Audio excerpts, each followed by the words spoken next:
Mwaramutse muri video naraye nsohoye hari umudamu yavuze ko ibintu byo gukubita njamvuga ntereka ndavuga ko ikintu ndakunze gutanga reference ku kintu numvise canke nabonye canke nasomye. Hariho igitabo cy'umuntu yitwa Fyodor Dostoyevsky ni Umurusiya, ya gitabo cyitwa Brothers Karamazov mu Congereza canke les frères Karamazov mu Gifaransa, les frères Karamazov. Ushaka kugisoma kiraryoshe cyane, afite ni philosophique, sinzi ibitabo vya Dostoyevsky ndabikunda cyane gose. Ariko ari chapitre imwe umenga mu Gifaransa bayita la révolte, aho umwe mu ba protagoniste aba frère babiri, Alexis Karamazov aro kandi bita Aryosha, yari kuvugana na mwene wabo cyangwa bo bavukana Ivan Karamazov. Pour contexte, Alexei ikonetse ni important gusa nacavuga umwe yari nk'umuntu yemera Imana, undi yari umuntu w'umu ate, mugabo c'est pas important kuri chapitre. Chapitre gusa havuga ngo ibintu vyo gukubita inkoni n'ibimoko umenga abarusiya barabiduhebeye, ariko ahandi à l'étranger nibaza ko ashaka kuvuga muri Europe en principe, muri Europe de l'Ouest ivyo bintu barabihevye, avuga ngo kubera l'adoucissement des mœurs.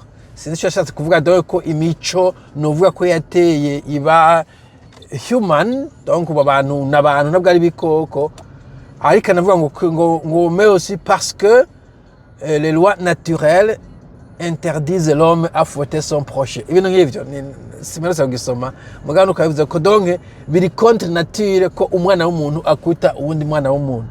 Ariko pour rappel ico gitabo Dostoyevsky yacanditse mu myaka ya maybe 1880, donc 19e siècle, imbere yuko n'abadage baza mu Burundi. Hari kera cyane, hari kera haraheze imyaka irenga 100 acanditse, ariko i Burundi gushika n'isaha abantu bakaba bagikubitana. Ivyo bintu byo gukubitana vyaraheze ku isi, usivye peut-être en Afrique quelque part, nta hantu abantu bagikubitana. Nta rezo nimwe, nta na rimwe bishobora gushika ngo polisi gukubite. Yibeshe polisi akagukubita ikofi, akibesha gukoza kw'intoki, sinzi ahantu yogarukira kabisa.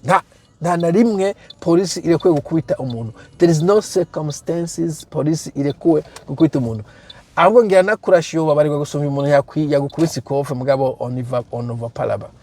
Umwarimu muri primaire muri secondaire, for better or worse, kirazira ko ajya n'ugwara umwana, not at all. Ushobora kubishima, ushobora kugaya, mugabo that's what it is. Nta mwarimu akubita umwana yigisha n'akanywafi n'akana gatoyi, wibeshe akazi ucukabura license yabo baca bayigutwara kwigisha ucubihe bukaja gukora ubundi buzi inyuma yuko peut-être uhejeje gukora igihano gishobora kuba cyagufatiwe.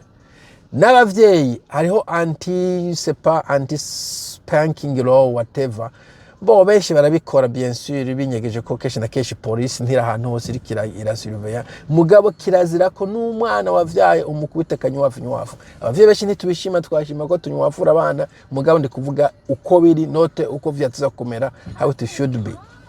Ujya mugore yavuze gukubita umugore, ico cyo urumva aho bokumaneka naho hazi. Donc ico gukubitana nico tumona iyo tucumvise ngo umujije yakubise umuntu. Umujije cyane, umujije ndigira mbona hanze, kuko umujije umubonye hanze umumenya gute? Umubonye hanze aba yambaye impuzu zisanzwe, kiretse wari usanzwe umuzi, navyo nivyoroje nka tuba mu muji minini, nta muntu n'umubuzi ngo uyu muntu n'umucamanza.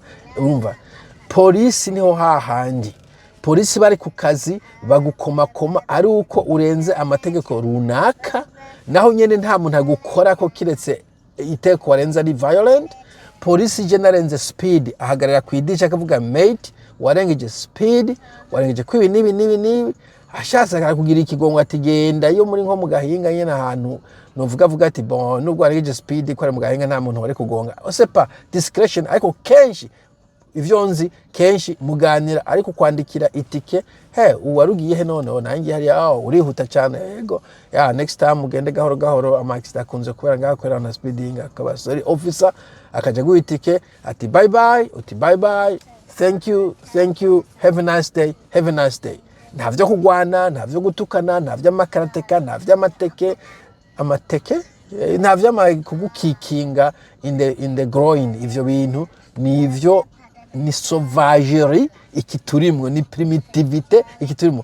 Abantu ndazi baraba vexe, abantu baba angry, I don't care, ndakikugiza ukuri. Iyo umuntu akubise undi muntu urumva wabaye nk'igikoko nyene, vyakunaniye ko wirotena, kuko ikintu kikarakteriza abantu evoriwe, abantu civilize, ni kwimentena, ni kwirotena, ni self control, ni kumainteninga your instinct, ukavuga uti ndashavuye n'ivyo mugabo hariho ubucamanza, reka uyu muntu ndamwitwarire, reka uyu muntu ndamubabarire, reka ibi ndavyihoze, kubera kugwana savamo coûter beaucoup plus cher que kutagwana. Hari navyo na mu mafamiye ngo umuntu yishe umugore wiwe, umuntu yishe umubanye kubera iki niki, kandi arazi neza yuko amwishe atazomuherana. Haro chance ko abahungu be bazokwihora, haro chance ko polisi mufatika mupfunga, mugabo kubera ari gukoresha primitive mind, naronka umwanya wo kuyumvira izo consequences zose, ntiyumvira ati noneho nubwo woba atacho bazogukoza, uyu muvye afise abana bagiye kwicwa kugwa ku ngoyi b'imfuvyi. Donc ntidufise umuntu yica, umuntu akwita gihorera, ntabararushika kuri iyo human development, iyo cerveau yuko imbere yuko akora buri kintu abanza kwicara akiyumvira ibintu 4, 5, 6 bishobora gupfa mu gihe afashe iyo action. Ariko nacavuga ko ivyo gukubita ico kiri mu bintu vyaciwe. Simperutse je hareze ngira nk'imyaka nka 20, harimo umugabo sinze ko no mwita izina, yize kunkubita ikofe muri South Africa sha. Umugabo w'umukiga, I don't know, bijya byajagara by'abakiga n'abagenduga sinze, habe ubwoko bukaze menga babita ngo abakiga, ndaza shaka ko anyumviza mugabo arakubita ikofe vraiment, mugabo nanjye yashika ico gihe, ubu nkubise ikofe twomarana, nani ngiyashika mbona nago n'umuntu mugufi yari umukiga, yari ibirayi vyo mu gikongoro nyambari byo mu ruhengeri, je no sais pas, ansimbira kamikofe ku kintu cyari minimum. Boss sinababariye mugabo ndacamu, sinamubuka n'izina wanashaka n'uduhe sinomumenye, sinamubuka izina mugabo ngiyaduye no mumenya kamwe, mugabo sinamubuka izina. Ivyo ni ibintu vya primitive, inako ushobora kuba afise nko mu kwanka murasa nabaka barapfuye, umva ntiyiyumviriye ama consequences ashobora kuba yashobora kumushikako, kandi yuko ico yakereye animosité entre lui et moi, cyakintu twashobora kumvikana, cyakintu très simple twari dupfuye. But in any case ndavyibutse ko yanyene ngiye kubwira ibintu byo gukubita ikofu umuntu, que c'est la dernière fois, niryo rya nyuma merutse kubona umuntu akubise ikofe uwundi, malheureusement c'était moi.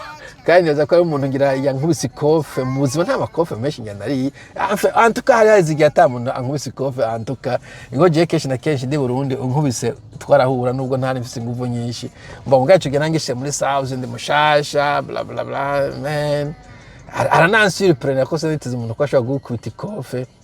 Ariko se kwivuga ko nashavuga ko ivyo bintu c'est très primitive, nta muntu agikubita ikofe umuntu aho hari muri 2000, donc hari imyaka 27 25 gutyo.